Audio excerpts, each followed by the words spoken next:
qui est né des échecs de 1960 et de 1967, a pu retrouver droit au chapitre à partir du 5 octobre 1990. Tu dois, et c'est normal, te poser tant de questions sur la conduite du combat politique au Togo. Certes, du 5 octobre 1990 au 30 novembre 2006, le ministère de l'Intérieur a enregistré 77 partis politiques pour une population d'à peine 5 millions d'habitants.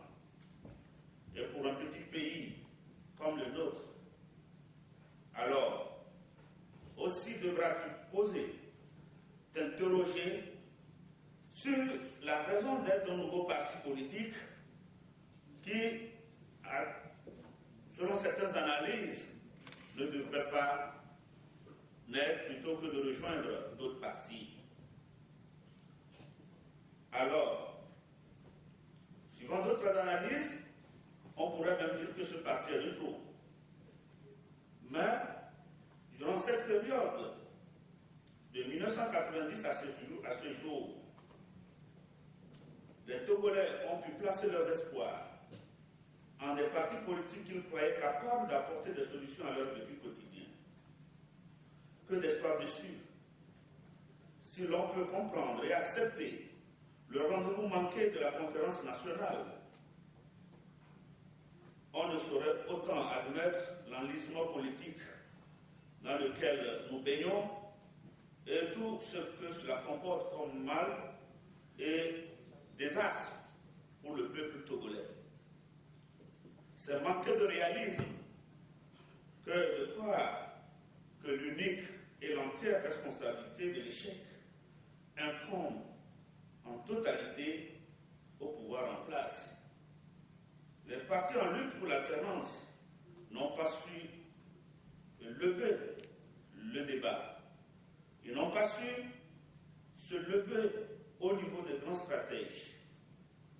Mais bien au contraire, l'inopportunité et l'inconséquence de certaines actions politiques ont su donner aux partis et au régime combattu les moyens de son enracinement.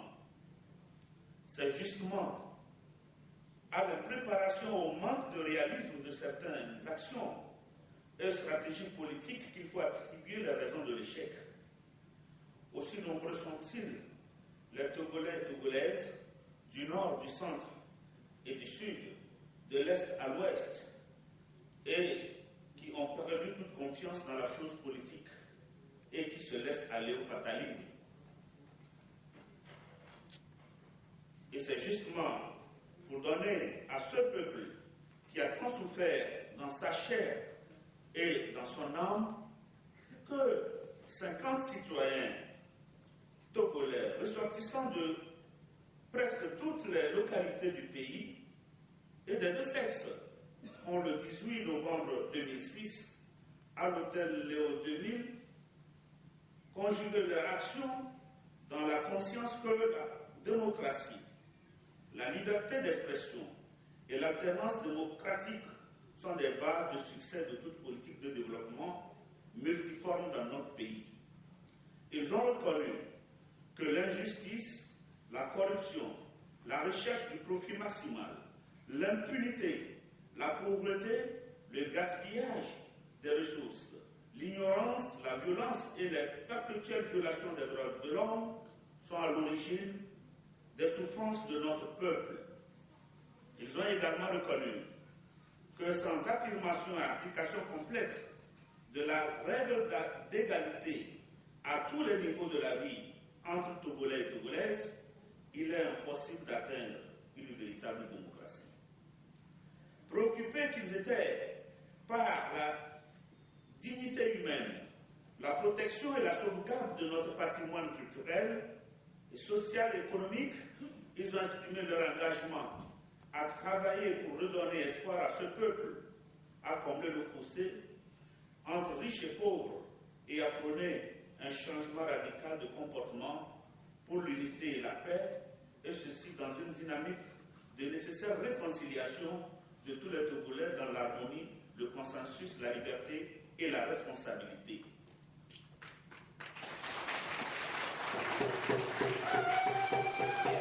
Le cadre d'expression de leur engagement est et restera notre parti politique dénommé le Mouvement citoyen pour la démocratie et le développement, dont les statuts furent adoptés le même jour 18 novembre 2006 à l'hôtel Léo 2000 et reconnu comme parti politique suivant récépissé 1233/MAT du 30 novembre 2006, publié au journal officiel numéro 36 bis du 1er décembre 2006.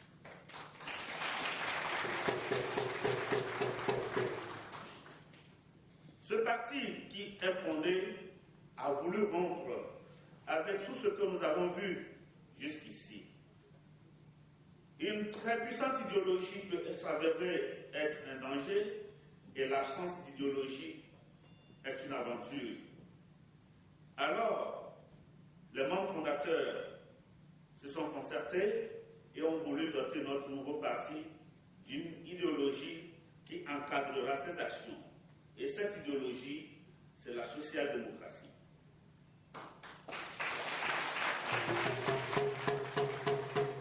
Laquelle social-démocratie s'exprime à travers la recherche d'une justice sociale, dans le dialogue, le combat pour une démocratie participative, le rejet de la violence, l'encouragement pour un développement durable et le respect de la diversité. Nous nous sommes dotés d'un emblème, et cet emblème, c'est le manguier, tout simplement. Mais le choix n'était pas anodin. Ils nous souviennent que le Togo n'est Togo que parce qu'un jour, le territoire togolais a été visité par des Allemands et qui ont conclu un contrat de protectorat avec le chef de la part de Togoville. Et qu'à la suite de leur implantation sur ce territoire togoland, ils ont amené avec eux des essences pour donner à notre végétation déjà si abondante une autre richesse. On peut citer parmi ces essences le manguier, le goyavier et bien d'autres. Et ce manguier aujourd'hui se retrouve à travers tout le pays. Et notre emblème, qui est construit par le manguier, doit se présenter dans un Togo avec des branches débordantes, symbolisant la quiétude et la paix découlant d'un effort constant pour chaque citoyen togolais dans la dynamique de maintenir le flambeau de l'espoir, parce que le manguier est vert. Quelles qu'en soient les vicissitudes de la vie, alors qu'on le retrouve dans toutes les localités de notre pays, il est au sud, il est au centre, il est au nord, il est à l'est, il est à l'ouest. Il déborde même les frontières du Togo, on le retrouve presque dans toute l'Afrique. C'est-à-dire que le manguier est un apporteur d'espoir. Ce manguier est le symbole de la quiétude puisqu'il offre par ses branches de quoi rassembler les gens pour une discussion sereine. De par son fruit jaune, il nous rappelle l'or, donc la richesse. Et par son tronc gris, il nous rappelle l'effort et le travail que chaque Togolais et chaque Togolaise doit toujours avoir présent à l'esprit pour construire notre pays. Et puisqu'il se retrouve dans tous les pays d'Afrique, c'est de dire que par notre travail et notre abnégation, le Togo de demain sera le symbole du développement démocratique et de l'espoir de l'Afrique. Notre devise, l'union, travail, justice. L'union, pourquoi? Parce que le Togo a une particularité d'être un pays de minorités. Ces minorités qui s'expriment à travers une culture beaucoup plus paroissiale, qui constitue à à nos jours, par le biais de la politique toujours pratiquée dans ce pays, des cloisonnements entre peuples qui a toujours freiné l'évolution de notre pays vers une nation. Alors, le MCD se veut un pays de rassemblement, un parti de rassemblement. C'est pourquoi nous appelons à l'union de tous les fils de ce pays. Mais l'union ne peut se concrétiser sans un réel effort de travail, travail intellectuel, travail physique et travail matériel, pour que de ce travail-là, nous puissions en vivre. Et puisque nous travaillons et nous en vivons, il faut que l'effort de chacun puisse être payé à juste titre par une justice. Une justice qui doit être la même pour tout le monde, qui doit être protectrice de nos valeurs. Voilà pourquoi le MCD se veut un parti qui prônera l'union, le travail et la justice dans ce pays. Nos objectifs. Nous nous sommes assignés un certain nombre d'objectifs que nous allons vous énumérer. Nos objectifs est de concourir à l'expression du suffrage universel dans le respect des valeurs de la République et à défendre par tous les moyens pacifiques les principes fondamentaux consacrés par la Constitution. Le mouvement soutient la liberté de conscience et la dignité de la personne humaine, la diffusion de la culture et de l'instruction, l'état de droit, la justice sociale, le dialogue social et la solidarité nationale. Les devoirs civiques et politiques, l'égalité des chances, la sécurité des personnes et des biens, la protection de la nature, de l'environnement et l'épanouissement de la famille, au sens africain du terme. La famille composée d'un homme ou d'une femme, de laquelle sont issus des enfants qui sont les pères de demain, les pères de l'homme. Le mouvement entend promouvoir à cet effet et défendre l'autorité de l'État de toute politique de décentralisation intégrale, assurant aux collectivités locales une véritable autonomie administrative et financière. Elle soutiendra et fera rayonner le Togo dans les organisations sous-régionales africaines et internationales, la CEDEAO, l'Union africaine et j'en passe. Élaborera des politiques et un programme compatible avec les valeurs du parti et de la République.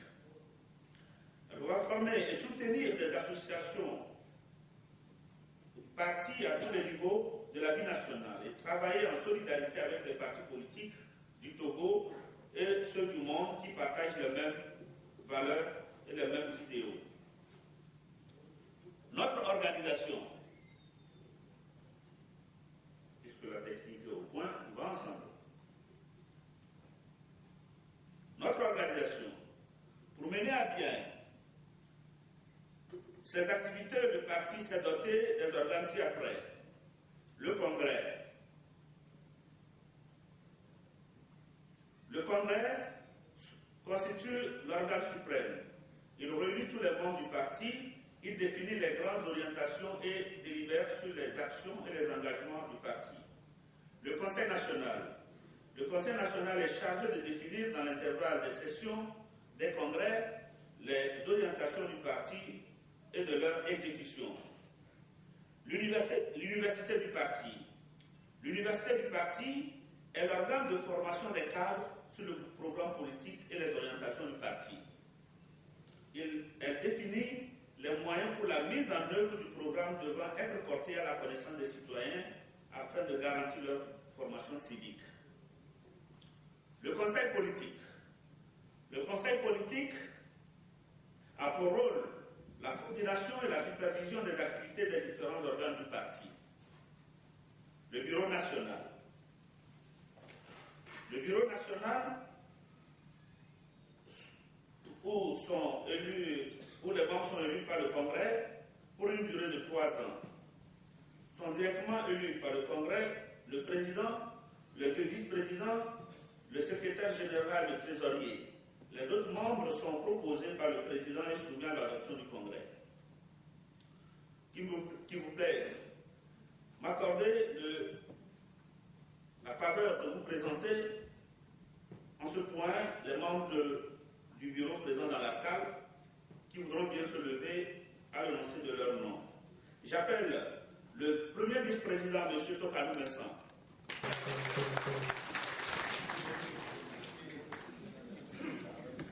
M. Tokanou Vincent est professeur de philosophie à la retraite, connu par beaucoup sous le nom de Che Guevara.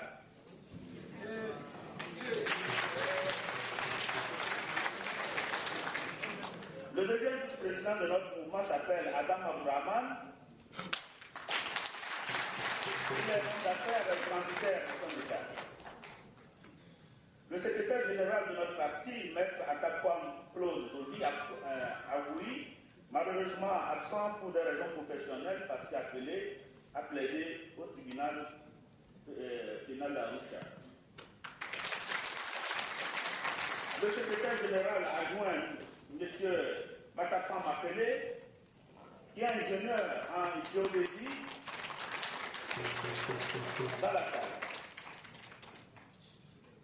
Notre trésorier général, Mme Aïssatou, qui est juriste d'affaires, chef de vente à Sintogo, actuellement alité pour raison de maladie, et prompt d'établissement. Le trésorier général adjoint, M. Souroudou Laksinanya Ouadoui. Il est secrétaire de sécurité. Le secrétaire aux affaires politiques, M. Inoussa Nakiou. Le secrétaire aux affaires économiques financières, M. Songaï Bouro Adrien.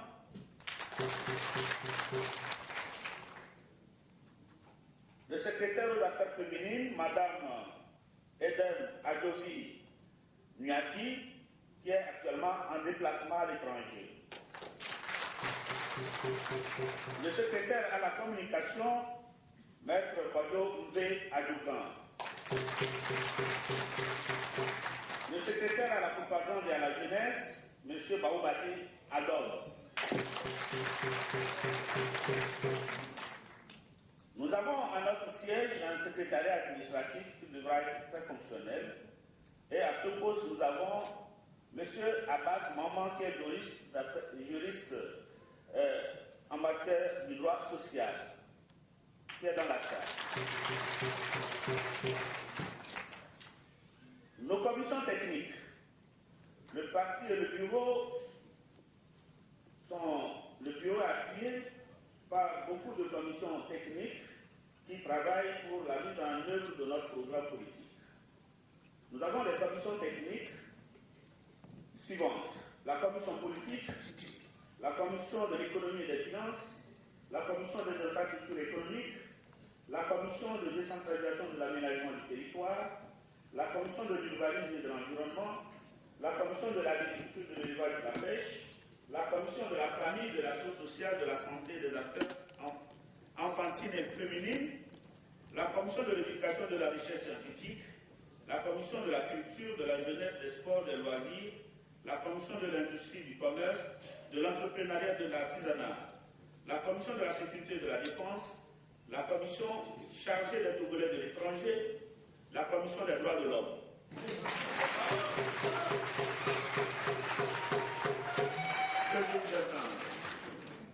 Notre organisation comprend aussi des commissions, un certain nombre de commissions. On a une commission d'investiture. La commission d'investiture statue sur toutes les candidatures du parti aux différentes élections, aux diverses fonctions publiques ou représentatives sous l'étiquette du parti. La conférence des commissions. La conférence des commissions a pour mission d'harmoniser les travaux scientifiques menés dans les diverses commissions techniques et spécialisées. Elle définit les stratégies globales d'action avec l'appui du Centre d'études politiques du parti. Le Conseil consultatif. Il examine tous les cas de litige portant sur les responsabilités et l'honorabilité des militants du parti. Il donne un avis sur tous les sujets qui lui sont soumis par les instances du parti en vertu des statuts. Le Centre d'études politiques du parti. Le centre même de recherche sur les questions intéressant l'évolution de la société, dans les domaines politiques, économiques, culturels, des droits de l'homme, de la science, de l'environnement, des relations internationales. Il fait appel à des personnes ressources en dehors il peut faire appel à des personnes ressources en dehors du parti. Quelle est notre originalité? Le mouvement citoyen pour la démocratie et le développement se veut un parti social-démocrate, fondé sur les idéaux de liberté, de progrès et de solidarité. Il œuvre à l'émergence et à la promotion d'une véritable citoyenneté basée sur l'égalité des droits de tous les citoyens togolais, indépendamment de leur sexe, de leur âge, de leur religion, de leur classe sociale, de leur origine ethnique. Le MCD reste libre de ses choix et de ses alliances qui ne peuvent obéir aux seuls intérêts du Togo en conformité avec son programme, ses stratégies et ses moyens d'action avec les valeurs de la République.